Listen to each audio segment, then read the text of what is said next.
स्त्रियां दूषित हो जाएगी, लुप्त पिंडोदक क्रिया, पिंड और उदक की क्रिया लुप्त हो जाएगी।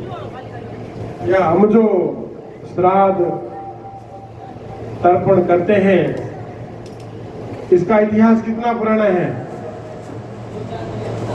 जब भरत जी जाते हैं राम जी से मिलने, राम जी को पता चलता है उनके पिताजी चले गए, तो राम जी पहला काम करते हैं, आश्रम से नीचे उतरकर स्नान करके जलांजलि देते हैं। राम के समय भी था, और महाभारत का युद्ध हो रहा है आज से 5160 साल पहले। यही माघ का महीना, पूरे 5160 वर्ष, 2-1 महीने कम में युद्ध होने में, इतने वर्ष हो गए।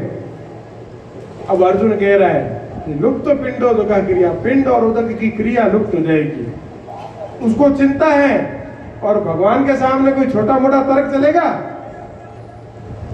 देखो, पिंड की उदक की अर्थात श्राद्ध की तर्पण की क्रिया लुप्त हो जाएगी, भगवान हंसते रहते हैं। फिर भी अर्जुन सोचता है जब इससे भी पार नहीं पड़ा तो कहीं न कहीं चूक रहा हूं। तब अर्जुन हथियार डाल देता है, सरेंडर हो जाता है।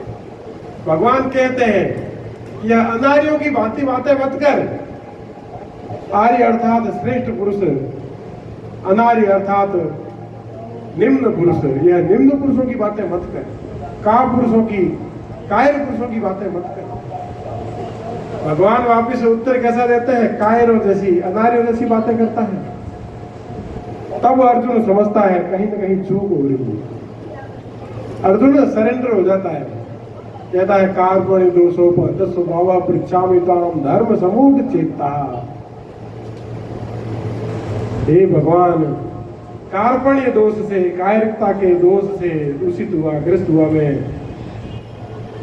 हताश मन वाला होकर के धर्म अर्थात निश्चित कर्तव्य के विषय में मूढ़ होकर, कर्तव्य विमूढ़ होकर आपसे अपने कर्तव्य और अकर्तव्य के विषय में पूछता हूं। मुझे अपना शिष्य समझकर मेरे लिए उचित और अनुचित का मार्गदर्शन कीजिए। तब भगवान उत्तर देते हैं, पहले नहीं देते, हंसते हुए। भगवान कैसे कहते हैं? हंसते हुए। धर्म सदैव हंसता है, धर्म दुखी नहीं होता है। तो भगवान धर्म है, साक्षात विग्रहवान धर्म है ना।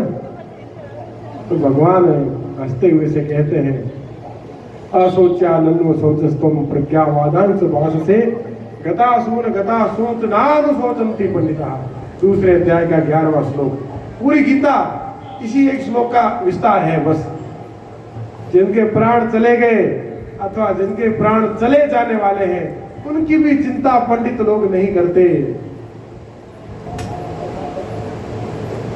और तू किसकी चिंता कर रहा है? पंडित शब्द की परिभाषा भगवान शंकराचार्य जी ने दी है गीता के अपने भाष्य में। आत्म विषयक बुद्धि का नाम है पंडा। जो बुद्धि आत्मा के ज्ञान का बोध कराती है, आत्मा के अस्तित्व का बोध कराती है, उस बुद्धि को, बुद्धि के उस प्रकार को पंडा कहते हैं। और जो उस बुद्धि को धारण करता है वह पंडित है। और जो पंडित होते हैं वह मरने जन्मने की भी चिंता नहीं करते। अब वो पंडित कोई नहीं है, उपाधि सभी लगाते हैं, पर बच्चा कोई नहीं है उस परिभाषा के हिसाब से। तो भगवान तो पहली ही बात ऐसी तो भी चला देते हैं अर्जुन के ऊपर। अब अर्जुन जिज्ञासु भाव से, शरणागति भाव से भगवान की शरण में है, और जो शरणागत हो जाता है उसका उद्धार भगवान कर देते हैं। तब भगवान अर्जुन को समझाते हैं। अर्जुन मन में जिज्ञासाएं करता है, मनुष्य का स्वभाव है जिज्ञासाएं करना। अर्जुन पूछता रहता है और भगवान उत्तर देते रहते हैं। उत्तर देते देते प्रसंग आता है,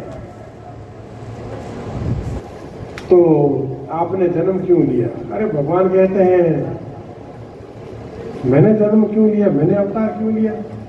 यदा यदा ही धर्मस्य ग्लानिर्भवति भारतः अभ्युत्थानम अधर्मस्य तदात्मानं सृजाम्यहम् परित्राणाय साधूनां विनाशाय च दुष्कृताम धर्म संस्थापनार्थाय संभवामि युगे युगे। जब जब धर्म की हानि होती है, यदा यदा ही धर्मस्य ग्लानिर्भवति भारतः अभ्युत्थानम अधर्मस्य, तब अधर्म की वृद्धि हो जाती है, तब उस अधर्म का उन्मूलन करने के लिए, और परित्राणाय साधूनाम, साधुओं के परित्राण के लिए, विनाशाय च दुष्कृताम, दुष्कृत्यों के विनाश के लिए, धर्म संस्थापनार्थाय, धर्म की संस्थापना के लिए मैं अवतार लेता हूं।